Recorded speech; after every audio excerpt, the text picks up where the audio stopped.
देखो बेटा, बात कर रहे हैं आज अपन fundamental unit of life, chapter 5 है ये, 9th का सेल। तो इसमें सबसे पहले अपन को बात करते हैं रॉबर्ट हुक। आपको दिखाई दे रहा है, रॉबर्ट हुक ने सबसे पहले सेल की डिस्कवरी करी थी। सेल क्या होता है कि जो कॉर्क होता है, कॉर्क, ये पेड़ की जो बाहर की बार्क होती है ना, पेड़ की जो ब्राउन कलर की बाहर की स्टेम के लगा हुआ होता है बार्क होती है, उससे बोतलों पे लगने वाले ढक्कन बनते हैं। कॉर्क, होम्योपैथी की बॉटल्स आती हैं, उनके ऊपर वाइन की भी, शैम्पेन भी आती है, उसके ऊपर लकड़ी का कॉर्क लगा हुआ होता है खोलने के लिए। तो कॉर्क में सबसे पहले रॉबर्ट हुक ने सबसे पहले हनी कॉम्ब जैसे स्ट्रक्चर देखे थे, मधुमक्खियों के छत्ते जैसे स्ट्रक्चर, छोटे छोटे। तो उनको उन्होंने कहा था सेल, रॉबर्ट हुक ने। तो 1665 की बात है, उन्होंने उस समय अपना ही माइक्रोस्कोप बनाया था, सिंपल माइक्रोस्कोप। उसमें से देखकर बताया था उन्होंने कि ये छोटे छोटे रूम्स जो हैं वो सेल्स हैं। ठीक है, तो बहुत इम्पॉर्टेंट है ये बात। और फर्स्ट टाइम उन्होंने किसी ने ये सबसे पहले देखा था कि यूनिट क्या है लाइफ की सबसे पहले। तो यहाँ पर अपन देख लें, रॉबर्ट हुक ने सबसे पहले डेड सेल डिस्कवर करी थी कॉर्क में। बेटा वो डेड सेल्स होती हैं जो बार्क से रॉबर्ट हुक ने जो देखी थी, वो डेड सेल्स थी। हनीकॉम के स्ट्रक्चर में छोटे छोटे चैम्बर्स जो बने हुए हैं, रूम्स जो हैं, लिटिल रूम्स, इनको सेल कहा था इन 1665 सेल्फ मेड माइक्रोस्कोप से। और लिटिल बॉक्सेस जो थे ये सेल थी। तो उसके बाद अपना देखो ये लिविंग सेल की बात आई। लिविंग सेल में अपन ये ऑनियन पील का एक्सपेरिमेंट करते हैं। ऑनियन पील में सबसे पहले सेल को देखा गया ऐसे ही हॉस्पिटल्स वगैरह में, लैब में ऑनियन पील को निकाल के माइक्रोस्कोप से देखते हैं तो हमें ये सेल दिखाई देती है। ये माइक्रोस्कोप होता है, इसको कंपाउंड माइक्रोस्कोप कहते हैं। ठीक है, तो सबसे पहले ये सेल इस तरीके से दिखाई देती हैं ऑनियन पील में। ये देखिए छोटी छोटी सेल्स हैं, छोटे छोटे रूम्स हैं, ये दिखाई देते हैं। तो यहाँ पर अपन देखें सबसे पहले कि जो ये स्ट्रक्चर थे, ये सारे जो ऑनियन पील में दिखाई देते थे, ये डिफरेंट डिफरेंट साइज़ेस के सिमिलर स्मॉल स्ट्रक्चर थे, छोटे छोटे रूम्स बने हुए थे। और इन स्मॉल स्ट्रक्चर से ही ऑनियन पूरा बनता है। ठीक है, तो हम ऑर्गेनिज्म भी पूरे सेल्स के ही बने हुए हैं, है ना। कई ऑर्गेनिज्म सिंगल सेल भी होते हैं, कई ऑर्गेनिज्म मल्टी सेलुलर भी होते हैं। तो सबसे पहले अपन बात करें कि देखो रॉबर्ट हुक ने 1665 में डेड सेल की डिस्कवरी करी थी, और अपन अब पहुंच रहे हैं लिविंग सेल पे। तो लिविंग सेल सबसे पहले एंटोन वॉन ल्यूवेनहॉक ने पॉन्ड वाटर में देखी थी। एंटोन वॉन ल्यूवेनहॉक, आपको नाम याद रखना है। ठीक है, जो सेल के अंदर फ्लूइड होता है, ये सेल के अंदर ये जो पूरा फ्लूइड होता है, इसको कहते हैं, इसको सबसे प्रोटोप्लाज्म कहते हैं। इसका नाम दिया था परकिंजे ने, PURKINJE, परकिंजे। ये जो फ्लूइड है ये सारा है, ये गोला न्यूक्लियस भी उसके साथ ही है, सबको मिला के देखो। प्रोटोप्लाज्म में ये साइटोप्लाज्म और सेल ऑर्गेनली सारे आते हैं। यहाँ क्या है, साइटोप्लाज्म होता है ये सारा, और इसमें सेल ऑर्गेनलीज, मतलब ये गोला और बहुत सारे सेल ऑर्गेनली इसमें और होते हैं, ये आप आगे पढ़ोगे। तो प्रोटोप्लाज्म दोनों को मिलाकर कहते हैं, उसकी डिस्कवरी करी थी परकिंजे ने। सेल थ्योरी, एक सेल थ्योरी थी जिसमें बताया गया कि cell is the basic structural and functional unit of life. हमारे लाइफ की basic structural and functional unit of life है सेल। क्योंकि दीवार जिस तरह से ईंटों की बनी होती है, वैसे हमारी बॉडी सेल्स की बनी होती है।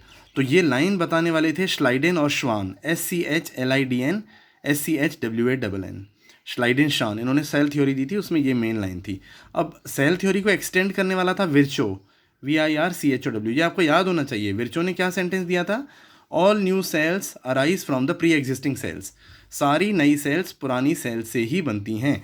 जैसे ये सेल है, ये न्यूक्लियस है बीच का, ये आप आगे पढ़ोगे, न्यूक्लियस बीच में से कट गया और ये सेल भी बीच में से कट गई, एक में दो सेल बन गई। दोनों में न्यूक्लियस होता है, बनाया नहीं है मैंने, बना देना आप।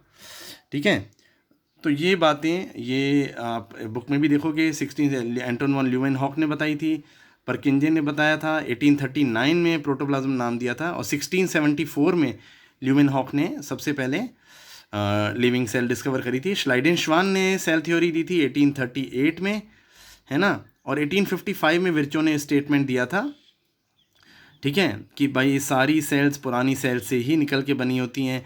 और 1940 में इलेक्ट्रॉन माइक्रोस्कोप की डिस्कवरी के बाद हमने सेल की स्टडी करना शुरू करी। तो सेल की स्टडी के बाद हमें पता पड़ा कि कई ऑर्गेनिज्म हैं एक सिंगल सेल के बने हुए हैं, जैसे अमीबा, जैसे अपन बोलते हैं यूनिसेल्युलर ऑर्गेनिज्म है अमीबा। क्लेमाइडोमोनास, ये एक एल्गी होता है, CHLYMYDOMONAS, Chlamydomonas. Paramecium, PARAMECIUM, paramecium. ये यूनिसेल्युलर होते हैं, एक ही सेल होती है इनकी बॉडी में, इस तरीके से।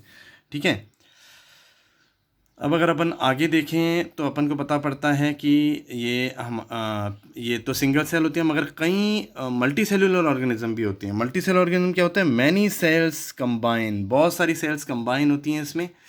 मल्टी सेलुलर ऑर्गेनिज्म जैसे फंजाई भी होता है, बहुत सारी सेल्स जुड़ी हुई होती हैं इसमें, सिंगल सेल नहीं होती है। ठीक है, सारी सेल्स प्री एग्जिस्टिंग सेल से बनी है। जैसे एक सेल डिवाइड होती है, दो बन जाती हैं, दो डिवाइड होंगी, चार बन जाएंगी। तो इस तरीके से बढ़ते बढ़ते बढ़ते मल्टी सेलुलर ऑर्गेनिज्म बन जाता है। ठीक है, यहाँ बात करते हैं, ये एक्सपेरिमेंट है ह्यूमन बॉडी में जो अलग अलग तरीके की सेल्स हैं। ये आपको देखो, ये आपको याद रखनी है, पेपर में आता है। ये स्मूथ मसल सेल है, ये मूवमेंट देती है। ब्लड में ये सेल्स होती है, आरबीसी होती है।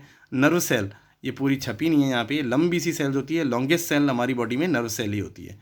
ये फ्लैट सेल होती है, ये बोन की सेल है, ये ओवम है, ये स्पर्म है। ये अलग अलग तरीके की सेल्स होती हैं, इनका शेप स्ट्रक्चर अलग अलग होता है। तो इनका जो साइज़ और शेप अलग अलग होता है। अमीबा अपनी शेप चेंज कर सकती है। अमीबा कैसा भी शेप ले सकती है, कहीं से भी बढ़ सकती है, कहीं से भी कम हो सकती है। तो ये peculiar particular type of cell ही होती है, सेल जो अपना शेप चेंज कर सकती है। नर्व सेल भी एक टिपिकल शेप होती है। नर्व सेल मैंने आपको बताया लॉन्गेस्ट सेल होती है। तो हर सेल की कैपेसिटी होती है कुछ लाइफ फंक्शन परफॉर्म करने की। All living cell perform some basic life functions. जैसे हम सांस लेते हैं, हम एक्सक्रिएशन करते हैं, तो ये सब सेल भी करती है। ह्यूमन बॉडी में जो शेप एंड साइज़ होती है सेल की, वो डिपेंड करती है उनके फंक्शन पे, क्या काम करती है सेल, क्योंकि हमारी बॉडी मल्टी सेल्यूलर है। ठीक है, तो हम ये बता रहे हैं all living functions can be perform by cell. तो दिस मीन्स ह्यूमन बीइंग में अब क्या होता है कि हम मल्टी सेल्यूलर ऑर्गेनिज्म हैं। हमारी बॉडी में डिवीज़न ऑफ लेबर होता है। ये बहुत इंपॉर्टेंट कॉन्सेप्ट है बेटा, डिवीज़न ऑफ लेबर।